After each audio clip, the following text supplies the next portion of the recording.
All right, today is all about the big screen. We're digging into two of the buzziest horror movies of the year and a homegrown movie called Shook, which is part of a new wave of Toronto stories that's redefining what Canadian film looks like. I'm Rad Simonpillai, sitting in for Elamin Abdelmahmoud. This is Commotion. Jackson Weaver is here. Rachel Ho is here. Joyita Sengupta is here. Welcome back to Commotion, y'all. Hello. Hello. Hi. Hello. So, look, let's start with the horror movie that is opening today. It's called Weapons. It stars Julia Garner and Josh Brolin. Take a listen. This is a true story that happened in my town. Every other class had all their kids. But Mrs. Gandy's room was totally empty. And you know why? Because the night before, at 2:17 in the morning, every kid woke up, got out of bed, and they never came back. Okay, so that was a bit of the trailer for Weapons. Actually, pretty much the opening scene of Weapons, laying out the basic premise. Jackson, what do you think people should know going into this movie? I mean, you should know that it's creepy, and I think we got that from that trailer there. And you get like most of the plot here. It's basically like Rashomon meets Hereditary in that we have this town, children have gone missing, we don't know why, and we see from the perspectives of different characters in this town, this pressure cooker of a town, as they slowly unravel the mystery behind it. It's from this script that has been like making the rounds in Hollywood for years, from this guy who we were talking earlier, I'm a super big fan of. People have been waiting for it to get made, and it is a movie that builds suspense expertly, but more importantly, it releases that suspense in this chaotic, mad, insane third act that I think makes this kind of an event sort of film similar almost to Sinners in kind of what it does for an audience. Interesting. You know, I love that you made that comparison of it's like Rashomon meets, what was the Hereditary. Because I've heard very different versions of that from people because this movie mixes so many genres and styles. And I mean, I think I said Magnolia goes Blair Witch. Like there's so many different ways to parse that, right? Yeah. But Joyita, I mean, look, I want to get into some of the bigger themes of this movie in a bit, but like, I mean, to talk to me in terms of like, in terms of the goods you expect from a horror movie. Did this movie deliver for you? Absolutely. I think this is one of the best horror movies we're going to get this year and probably for the next little while. But in terms of the goods, like this is a movie that requires a certain amount of patience from the viewer. And I mean that in the absolute best way. Like if you're coming into this wanting, you know, scare after scare after scare, what it actually does deliver is more of this creepy, crawly, unsettling feeling that sort of stays under your skin for the entire length of the movie until you kind of finally get to that crescendo at the end that Jackson was talking about.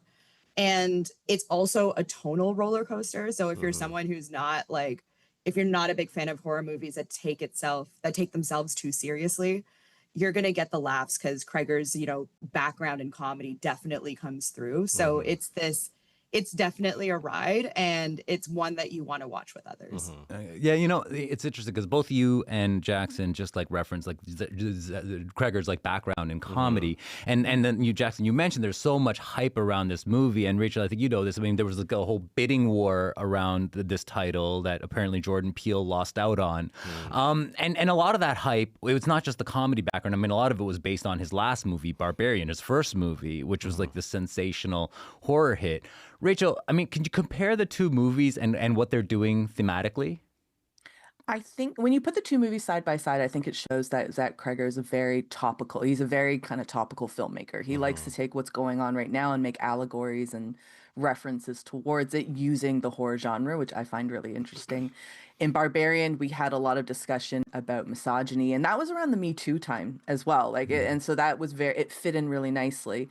This time around, I think we've got mentions of school shootings. We've got topics about groupthink and how that is affecting the youth, that was what struck me the most, is this idea of kind of a cultish way of thinking and how that is going to get passed on to the youth. And without spoiling anything, that, there is an ambiguity to how this all ends, like what the current state that we're living in right now, like how does it all end for that generation that will, inherit the earth effectively. So he's a fascinating director in that sense. And I I know this movie is just coming out today, but like I can't wait to see what else he does if he continues to go down this track of using horror or, you know, whatever other genre like sci-fi or what. I think he could be an excellent sci-fi director too, actually.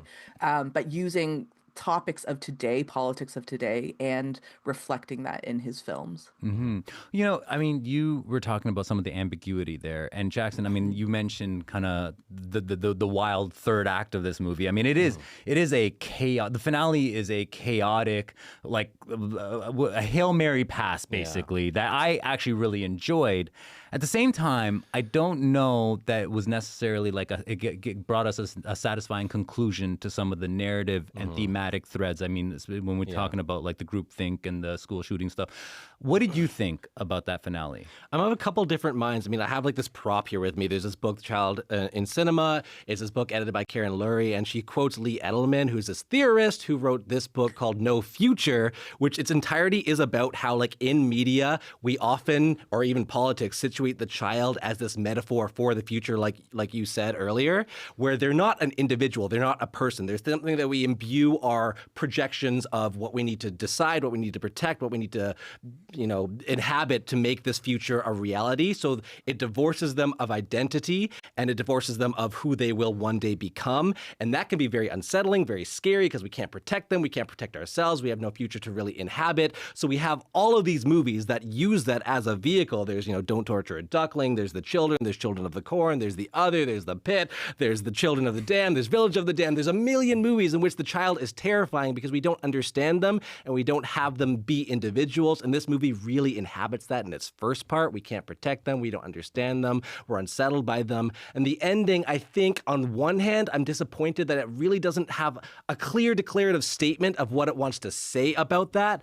But at the same time, it is a movie that really does have something very current to say, in that like every single political debate that we have is really about maneuvering. So we can have the Trump card of I'm doing this to protect children, so I am the winner. This movie doesn't think that you can really protect the future, doesn't really think you can protect children, and that is really interesting. But I will say what the movie I think wants to do more than anything else is to get that chaotic maelstrom of bizarre humor and everything falling apart. So it almost abandons a message in favor of that chaos, which I appreciate because it's such a cool experience and the humor is so important here.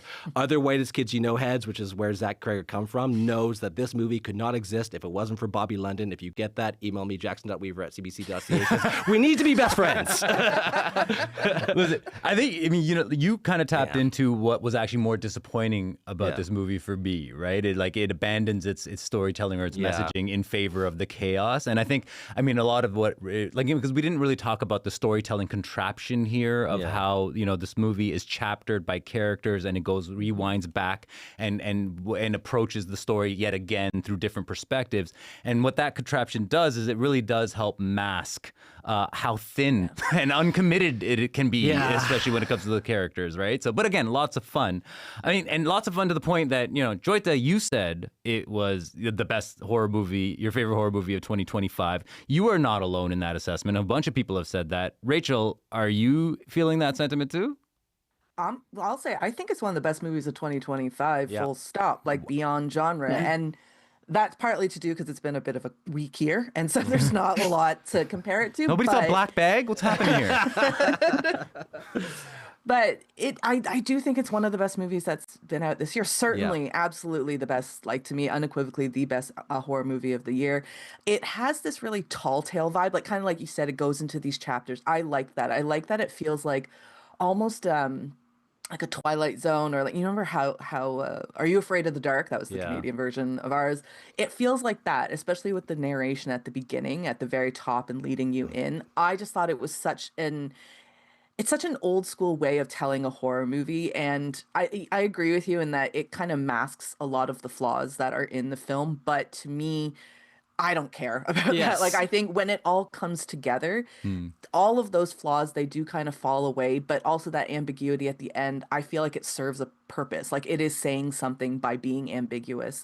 And like I said, I'm excited for that.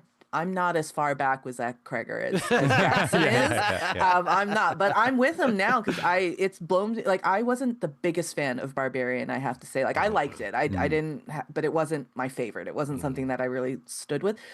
Weapons, though, is something that I've sat with it for a little while now, and I really, really enjoy it. And I think right to the end of the year, it's going to be one of my favorites.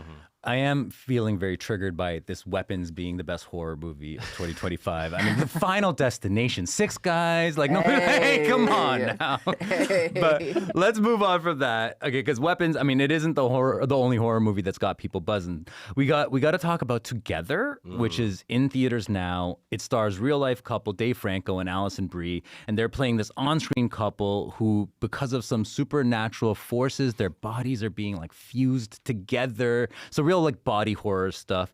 Jackson, like, how did you feel about Together? I really appreciated what it was going for, and I do appreciate a horror movie that is using the everyday and interpreting it in a horrific way to make a commentary on how scary it is, this being intimacy and closeness, and like now it's horrifying, and here's what that can say about a relationship.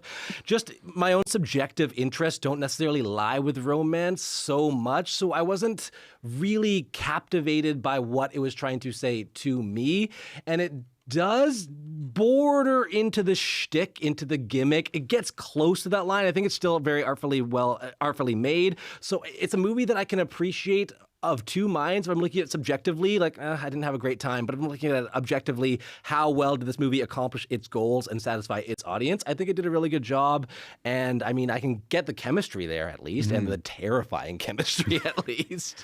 Well, that's, I mean, you felt the chemistry there, right? I mean, and Joyita, let me put that to you, because, you know, we are talking about, like, as I said, like a real life couple, Dave Franco, Alison Brie, playing this on-screen couple. Did you feel the chemistry? Yeah, absolutely. I mean, the terrifying chemistry, like Jackson said, but I think also what they did a really great job of was sort of capturing the chemistry and like the quiet moments between a couple.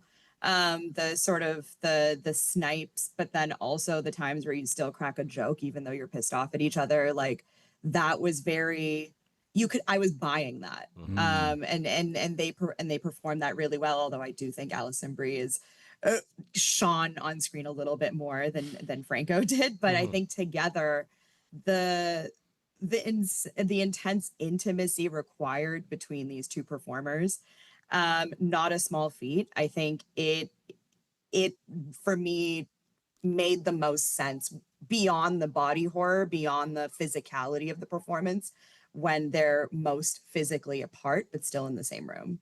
Yeah, well, you know, this what you're talking about in terms of like the body chemistry here and the physicality here. I mean, because Rachel, I mean, this is a movie that is using body horror as this metaphor for codependency, right? Where one, you know, a partner is so reliant emotionally on the other that they're attached, and that is, you know, played out in really gruesome ways in this movie. How did you think that worked here? Good. I liked it. I think that. I wasn't the biggest fan of the movie. But I'm kind of with you, Rachel, but continue. Like, I think the idea of using that Plato Zeus myth of the, you know, two halves is we're always in search of the other half of our soulmate. You know, it's a beautiful story. And I remember the first time I heard it when I was like a teenager, and I thought, oh gosh, like what a romantic idea of your other person is out there and you just need to look for them.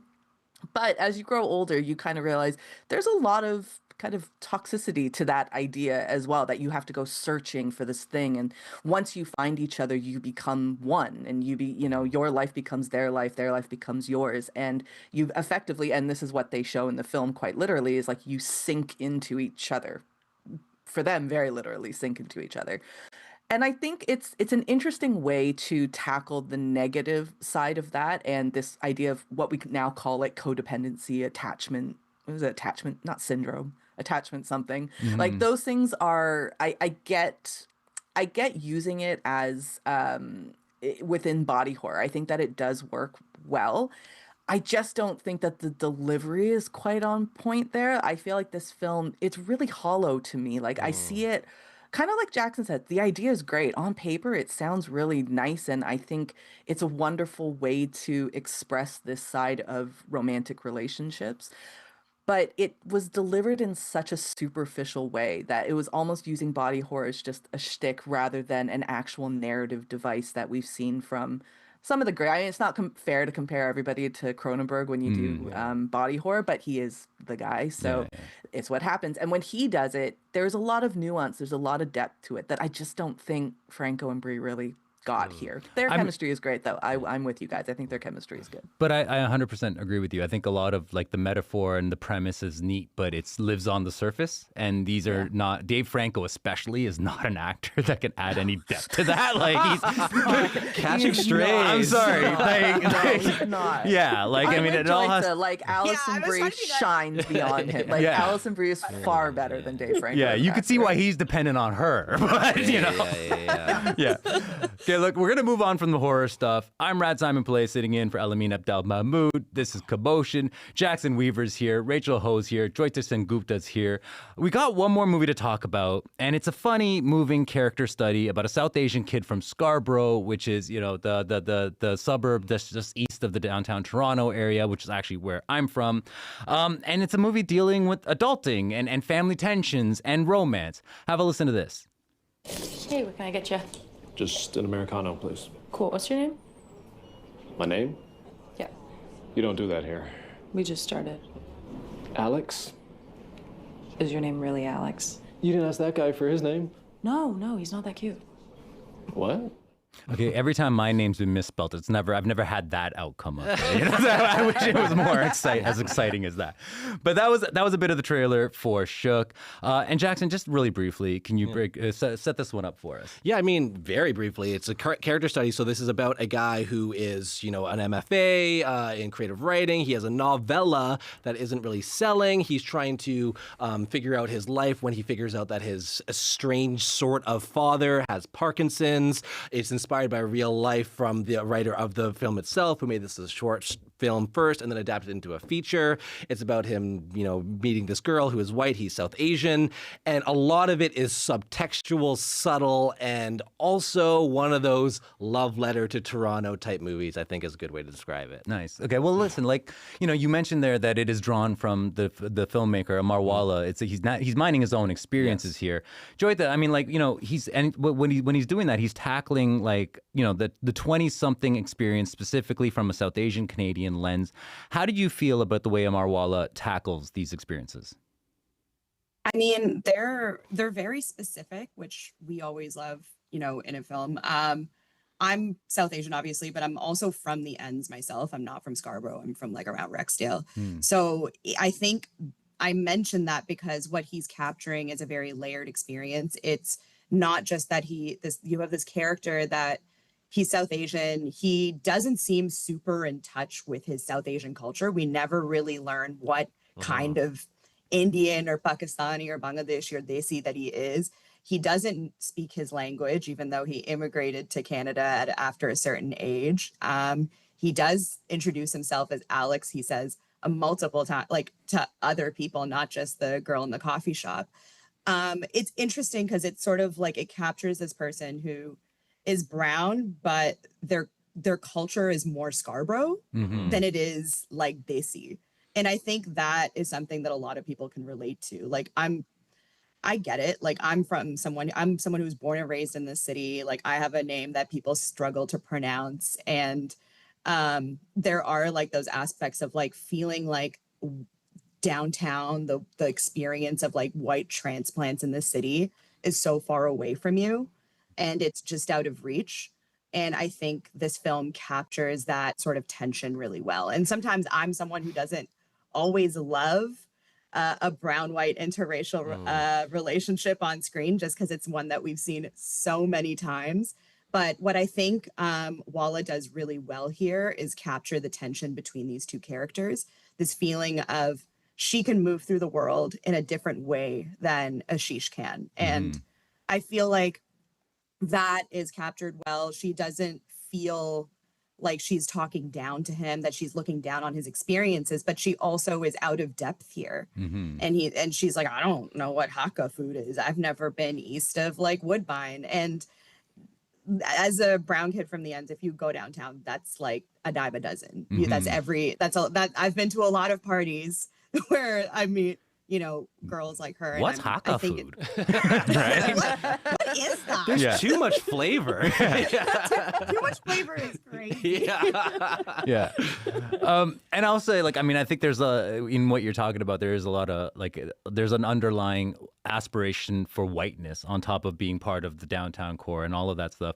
But after unpacking all that, Joyita, is there any specific performances in this movie that really jumped out for you? Absolutely. There's a number, but the one that I really want to shout out is Pamela Sinha as Ashisha's mother. It's a difficult role sometimes to play the sort of quiet, strong, resolute matriarch of a family of men, particularly in a South Asian family structure where you're rarely expected to be the star, the center.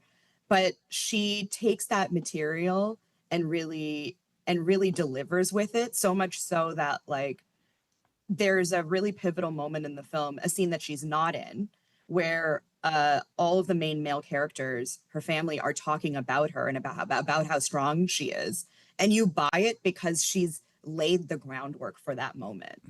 And I think she's exasperated, but at the same time she still has this spark.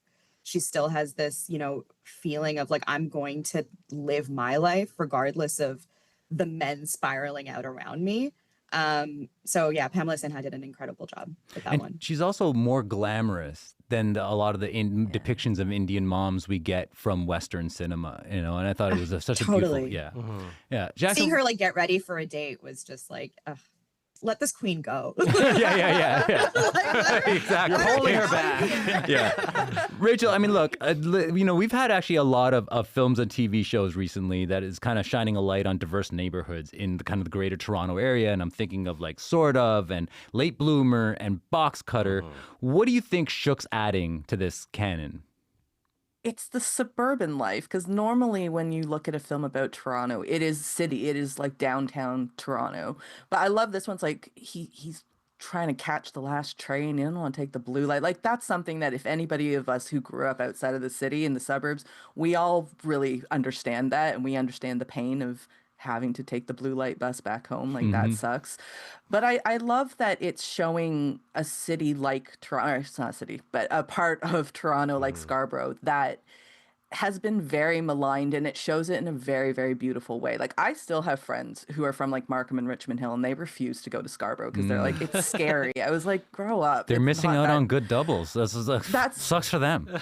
So yesterday I was walking downtown and I heard a white guy on the phone. He was like, "You've never been to Scarborough? They have the best food, bro." And I was like, "Oh my." I was like, "Who are you?" I was like, "Okay." So I think there is a growing acknowledgement of Scarborough that has moved on from certainly what we grew up with, where Scarborough was looked at in such a demeaning way. And I think mostly it is because of the food, to be honest, because everyone's become so foodie centric. And there's good ways and bad ways, but I think that this film does a great job of showing all of that off, showing all of the different aspects of Scarborough, what makes it beautiful, not just the food, but community as well. And it's very refreshing to see that part of the city shown in a way that is very positive. There's no trauma. And then also an immigrant story that doesn't have any trauma to it. That's very nice as well, and something I hope we see more of. Yeah. Joyita, I just have 20 seconds there, but is there anything you want to add to what Rachel said? Yeah, absolutely. I think it's one thing to sort of show the food and the things that we like about, these parts of the city, but also the way that it's depicted on film being literally beautiful, the architecture around, a subway station, or even just the view from the bluffs. These beautiful moments that show that you don't have to go downtown to see the beauty of Toronto. It's in all these little corners. It's the dim lighting inside a Hakka restaurant. It's a stunning film to look at too. Yeah, 100% agree. Listen, we got to leave it there, but thank you all so much for being here. Thanks so much. Thank you. Yeah. Thanks for having us.